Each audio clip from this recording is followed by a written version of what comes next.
Welcome to a new edition of the Neon Jazz interview series with legendary jazz drummer Dave Mancini. He has most recently toured and performed as the drummer for the legendary trumpet player and former Tonight Show bandleader Doc Severinsen. He also has toured with artists like Maynard Ferguson and the great Chuck Mangione. We caught up with him about his life and music, what's next, and so much more. Enjoy. It's great to catch up with you, and I'd like to start everything out before we get into your life and kind of peel back some layers. What's going on with you these days? Well, it's been, after years and years of, being on the road and traveling with, lots of various people. Years ago, I was at the Maynard Ferguson band, and several years with Doc Severinsen and other artists over the years, and, did symphony pops concerts and all over North America, and used to do a lot of clinics, educational stuff too. And including in Olathe, Kansas, where I went to a high school there a couple times, and now everything about I don't know when it was 4 years ago or so, everything kind of got shut down, and as you know, and there's been a kind of a transition for me, and I also do a lot of writing, a lot of composing, so I've been doing a lot of writing and composing and publishing a lot of my own music as well. And but I'm also preparing for some future concerts. Some of this music will be for future concerts. So I've kind of been on a sabbatical from playing for the last probably 4 years. I haven't really, 3.5, 4 years, whatever it is, ever since the original shutdown. And so it's a transition. I'm preparing for some concerts, and some of which I'm writing a lot of music for, and some of which will be a series of concerts. I'll get back into, playing jazz and playing other things as well, too, because some of the music I write is sort of classical influenced as well as Latin and jazz, because, my background, in addition to being a jazz drummer, I was also a classical percussionist and played in symphony orchestras as well. So all those influences come into my writing and my love and passion for Latin American music too. But so one of the things, one of my hopefully in the immediate future, one of my plans is to launch a series of concerts for not just for jazz but for whoever would like to play. That I thought about something when I lived in Florida. I lived in Naples, Florida for a while. And a couple times down there, I got to work with Ira Sullivan. Do you remember that name? Absolutely. Yeah. Ira's great. So Ira originally was out of Chicago, and Ira and Red Rodney. So he was living down there, and I got to play a couple times with him on some of for the local jazz societies in that area, and there were great concerts, really wonderful concerts, and something that Ira did really opened my eyes and made me think about some things. We would play, great jazz standards and stuff and do a wonderful concert. And at the end of the concert, he would say to the audience, no matter where it was, he even did this at the International Jazz Educators Conference, he said, now as we end this concert, he said, we must always remember and not forget to thank the Creator who originally gave us this music, who gave us all. And he said, I want to share this hymn with you that I learned when I was, 5 years old or whatever, in church. And he would play Amazing Grace at the end of every concert. And I thought, and he would say, now, we have to thank, God himself, the Creator, who gave us all the music. And I thought that was really cool. So, and then I started thinking about that over the years and in recent years, and I said, yeah, sometimes we forget where the music came from, We play it and we give awards to each other, et cetera, but we forget about who created it and where it came from. So I'm going to launch a series of concerts called For His Glory, for the glory of God, who is the creator of all things. And whoever wants to play on the concert, it can be on the concert series, it could be jazz, it could be classical, it could be whatever they want to do that's high-quality music will be on that series. And that's one of my main focuses, and that's when I will go back into playing again. And we'll play great jazz, we'll play all kinds of good music, but the series itself will be called For His Glory. So that's my next adventure, shall we say. So I love it. That's great. So let's go back to the beginnings. Where were you born and raised, and how did jazz become your life? Well, I was born in Rochester, New York, and right in the heart of the city, and then grew up in the town of East Arundecoit, where I went to high school, and started studying drums at the age of 8. Actually studying, just percussion, snare drum. Didn't get into drum set immediately, but I was studying, at 8 years old in the public school system, and this was in third grade. And then the elementary school band director told my parents, that I guess he felt I had some talent, and he said, he really should get some private lessons, not just what we can offer here in the school. So they took me over to Eastman School of Music in their what was then called the preparatory department. Now it's the community music school, and I was fortunate enough to be able to study with John Beck, who later became the professor of percussion at Eastman School of Music. But at that time, he was also teaching in the community division.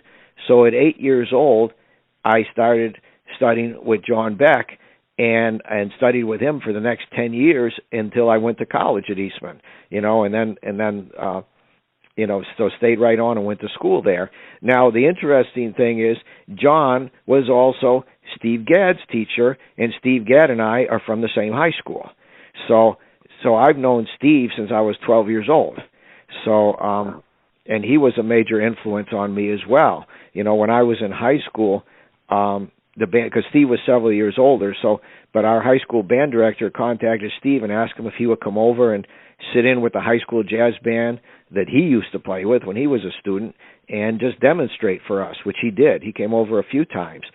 So he was an influence on me in the early years, and we had a terrific high school jazz band. It was a great jazz band program, which really got me going in the drum set area, and I was still, of course, studying percussion too and playing the keyboards and all that stuff. But then when I went to Eastman as a freshman, Chuck Mangione, who I ended up touring with later on, starting when I was in college, Chuck was actually directing the jazz ensemble at the time, and that was very inspiring to me. And I was playing in one of his jazz bands that he directed while he was at the school.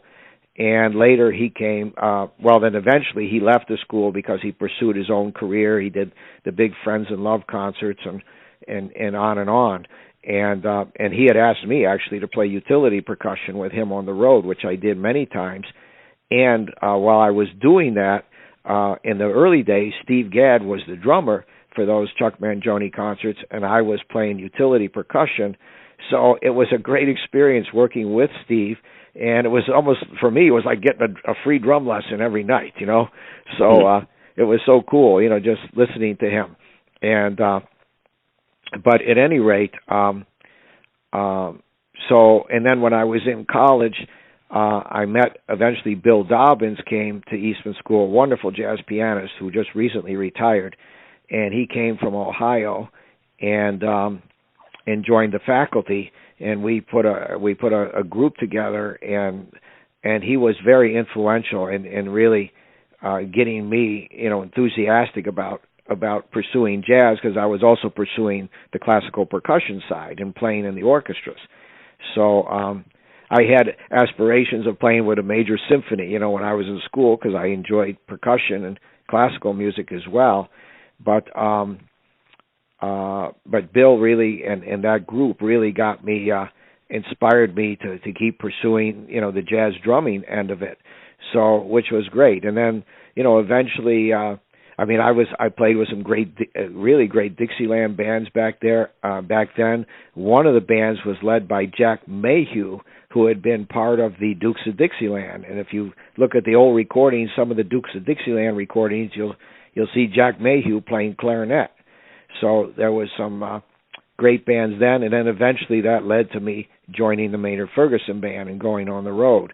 So that's a quick background, but I will tell you that when I was in high school, one of the biggest influences on me was Buddy Rich. I always loved listening to Buddy, and I got to hear his band live a few times in Rochester, and I mean, I just, such an inspiration. I think his band influenced a lot of us, and and it's Buddy's determined, his energy and the way he would drive the band and was just phenomenal.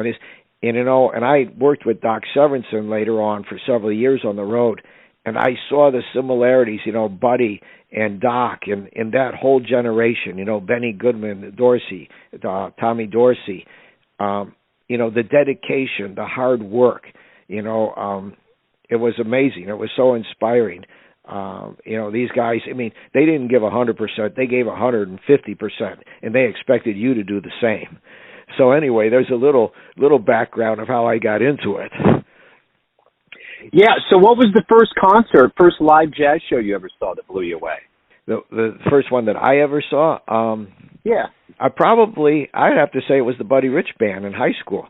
There was a place called the Top of the Plaza here in Rochester that brought in all kinds of jazz bands. I heard the Basie Band up there.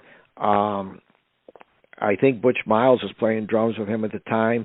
I heard Buddy's band up there a couple of times. I don't remember if I heard Woody's band. I heard Dizzy Gillespie up there, and in fact, I think he had Mickey Roker with him on drums. And then I heard Maynard Ferguson's band there a couple of times, which was so cool because I would go up to hear Maynard's band, and he was, one of the people that I really admired. And a number of years later, I found myself sitting in Maynard's band. So it was so cool. One of the bands I used to go hear, and sort of idolize Maynard, if you will. And then all of a sudden, I'm playing with the guy. So that was pretty cool. But I think it was hearing the Buddy Rich Band live back in the late '60s that was the first really inspiring live jazz concert I heard. So in all of the many interviews that I've done with musicians that have ever been around the orbit of Maynard Ferguson, they talk about what a master storyteller he was, how he would just get at the pew or get at the pulpit and everybody would listen to the stories. What was that like to be around? I mean, because you've been around a lot of legends. I mean, what do you learn from these people, from their stories and from their panache, and even whether it's directly or by osmosis? Well, it's interesting, because, Maynard was a legend. He's a one-of-a-kind trumpet player, and, I've never heard another Maynard Ferguson anywhere. And he played with some amazing people, and he had great stories, and Doc Severinsen had great stories. It's, I think, the things that, they talked about, some of the people they played with. Oh, here was an interesting thing that Maynard told me one time. He was talking about some of the drummers he had in his band, and one of the drummers was a guy named Frankie Dunlap, who was originally out of Buffalo. And Frankie, I first got familiar with him through his recordings with Thelonious Monk. And I thought Frankie was such an absolute musical drummer. In fact, I transcribed several of his drum solos because to me they were like percussion compositions. They were so musical. And he did these recordings on Riverside with Thelonious Monk years ago. Well, so Frankie was playing in Maynard's band. Now, what Maynard Ferguson, of course, he had big band charts, so we had to read the charts. That's how we learned them all. Eventually, you'd memorize the whole book because you were playing it night after night. But initially, you had the charts. Well, what Maynard didn't know is that Frankie didn't read. He didn't read. He just played by ear and played great, of course. But he had such great ears and such great intuition that he would pick things up quickly. And so Maynard said, he thought, wow, Frankie sounded great, and he never realized that Frankie wasn't reading the charts. And he said, one time Maynard, it might have been a rehearsal or something, he was walking around the band, and he happened to glance over at the music stand that Frankie had set up next to the drums, and he said it was a completely wrong chart. It wasn't even the chart they were playing. And he said that's when he realized that Frankie wasn't even reading. He was just hearing everything. in playing it, and after he heard it a couple times, he just nailed it. So that was really funny. But but he played the stuff so well, Maynard never even knew that he wasn't reading the charts. Wow, that's amazing. That's amazing. You've been at this for so long. You clearly love what you do. What has been kind of the key to your longevity? What do you like the best about being a professional musician? Well, I think I obviously, love to play. I just enjoy, playing and performing. And in fact, Doc Severinsen always used to say, he used to tell our road manager, he says, boy, Dave always looks like he's having so much fun out there. And of course, that's what we're supposed to do. Doc said to us one night, he says, heck, if we're not going to have fun, what are we doing it for? But I'll tell you what, one of the really cool things is not just, the fun that we have, but it's actually witnessing and experiencing the joy that the audience is getting from what we're doing, knowing that we're bringing, this joy to them and, to the audience, I think is one of the things that really keeps you going, that how much they appreciate what we're doing and how much it's inspiring them and getting them excited and just adding some joy to their life.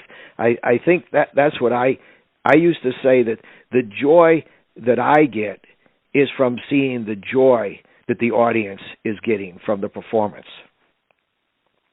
The one thing you had mentioned up front was that, because of COVID, it kind of put the brakes on a lot of things. But I'm curious, you've had the chance to kind of delve into some projects and probably get off the road for the first time in a while. Was there a level of it that you were relieved to have that kind of a break because you've been running so hard for so long? Or how have you kind of put in perspective what we've lived through, now that the world's kind of waking back up? Well, I actually had decided even before, the whole shutdown came, I had decided to taper off on my travel and road work. And I did that, a few years prior to all of this, happening, shortly after my dad passed away. And I had been on the road for so long. And I mean, I was traveling. There were times when I would be gone away from home over 200 days out of the year. And, I was at the airport, 35, 37 weeks a year flying someplace. And it was so, it was crazy because I go to the airport and all the sky caps knew me. Some of the people at the counters knew me. The people at security knew me. I remember one of the sky caps saying to me, he says, "Hey man, we see you every week practically, and I would walk out, downstairs, after you fly in, you go down to the baggage claim and you walk out the door. And I remember one of the sky caps saying to me one time, he says, "Hey man, we'll see you next week." So, I mean, they were so used to it. So, but I did so much travel. I mean, I performed in all 50 states. I've been all across Canada. I've been to Europe years ago, went to Japan with Maynard Ferguson, South America, Mexico. And of course the travel was great and I enjoyed it. I enjoyed the concerts. But as I said, after my dad passed, I was, you start thinking about other things as well. And I was thinking about my mom being alone, and I'm the one who lived the closest to her because I lived right up the street. So I wanted to be around more. I wanted to be home a little more. And the other thing, after a while, is as enjoyable as the travel is, the airports do get old after a while. I had walked around so many airports, I mean, there's some states that I probably traveled to 30, 40 times each. And, so I needed a break from all that. I needed a break from running to the airport all the time. But that break allowed me to pursue my other passion, which was composing, and writing, arranging, etc. And yes, I always loved to play, and I do miss playing to some point, but I'm okay with that now because I have this other creative outlet, and I know that I'll come back to composing. But I've said this to a few people. I said, I could always play more concerts, more gigs, etc. But if I didn't, write all this music down that's in my head, and I didn't pursue this composing, I would always feel like something was left undone. So that's sort of, what was going on in my mind. So you clearly love this thing that we all call jazz. So tell me, why do you love jazz? Well, and I should say, I should add to that I also do love classical music, and there's a lot of pop music I like, and Latin American music, etc. But jazz, both the big band and small group, was always at the top of my list. Because of the creative element, I should say. It's I love playing in big bands, but I think the small group jazz is to me is a quartet, quintet, whatever is the ultimate in terms of creativity, and you have a lot more freedom in the small group than you do in the big band. The big bands are fun. I love playing in the big bands, but I love the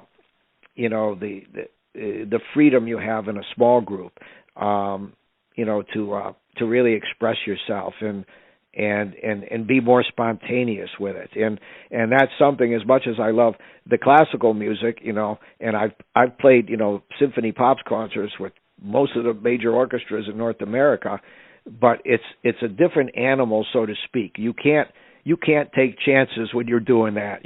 I like the small group environment because you can go out on the limb a little bit, especially when you're playing with great players. You can you can take a few more risks because, first of all, you're not responsible for a whole orchestra, and it's not going to throw people off. Everybody's on the same plane with you. We're all of the same mindset. So it's great, to be able to take those chances and be more expressive. And so anyway, and by the way, I got to tell you a funny story. So because you were asking me about stories, I had the great fortune of playing with Dizzy Gillespie one time. Got to do a couple nights with him here in Rochester, and I used to go hear him play also at that great at that jazz venue that I told you about earlier, where I heard Buddy Rich and the other bands. So anyway, so Dizzy came into town, and because he was good friends with Chuck Mangione for many years and Chuck's brother Gap, they had contacted Gap, who's the pianist, about putting together the band for Dizzy. So I had been working with Gap, so he asked me to play, and we had a great tenor player. Dizzy wanted another horn player there, and Dizzy, I think, was in his early 70s at the time. So anyway, we were playing. Dizzy didn't really want to rehearse that much, but he says, we'll play all tunes that everybody knows, and he only rehearsed two tunes that were his. He rehearsed, I think we did Con Alma and then Night in Tunisia, because he had a certain way he wanted to do it. So it was kind of funny, and at Night in Tunisia, here's a tune all of us have played many, many times, including the tenor sax player and all that. So we're going through the tune, we're rehearsing it, so Dizzy could show us, his particular arrangement, and we get to the spot where you're playing the little send-off for the solos, the boo-doo-dee-doo-dee-doo-doo-dup, etc., okay?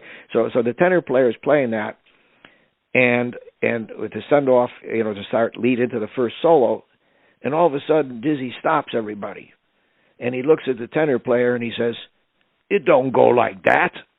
He says, "I'll show you." Yeah, he says, "No, it don't go like that." He says, "I'll show you." And he played that little send-off for him. And the tenor player says, "Wow." He says, "I guess all these fake books are wrong. I just learned it from the guy who wrote it." Oh, that's a great story. Yeah. You've been around and you've been rather prolific in your life, and I know you're far from done, but at this point in your life, when you think about your legacy and what you've done, what do you hope people remember you by? Well, I think in the long run, it's funny. My dad always used to say, he says, the music you're writing is going to be your real legacy, which may be true. But the players, I've had the fortune of playing with a lot of great musicians, including great vocalists. I got to work with Rosemary Clooney years ago. Did a lot of work with the singer Maureen McGovern, who I love working with, and quite a few others. And I think that the thing that I would hopefully be remembered for, in terms of with the musicians I've worked with, is that I gave them what they wanted when they wanted it. I was able to provide exactly what they need to keep these artists comfortable and make it a great musical experience for them. It's sort of like, I guess you could say, kind of the heart of a servant, so to speak. I'm there to serve the other people on stage and make it comfortable for them and inspire them. I remember, Maureen McGovern saying to me the first time I had played with her a couple times, but then the first time that she invited me to go out and hired me for one of her gigs, the first time we played, after the concert, she said to me, I felt very comfortable. And I said, well, I did my job.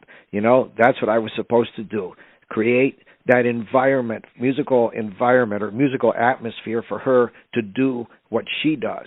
And the same, with everybody else, for Doc Severinsen, et cetera, and, to give them what they need. I used to call it delivering the goods, deliver the goods, give them exactly what they need.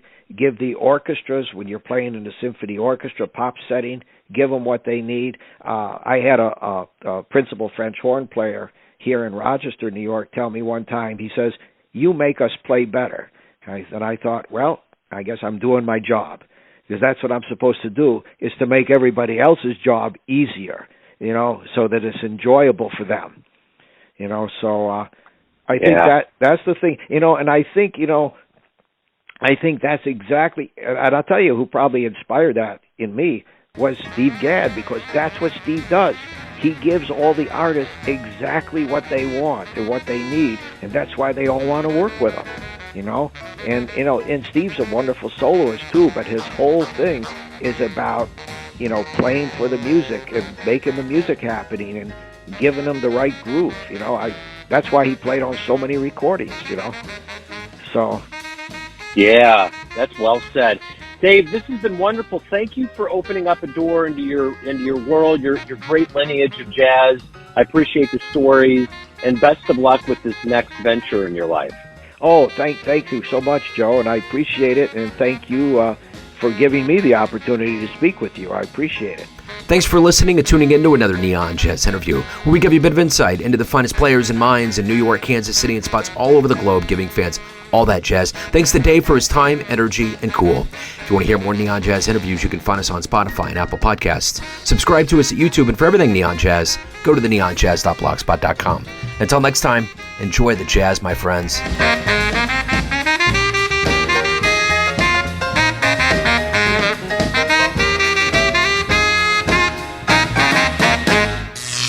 Neon Jazz.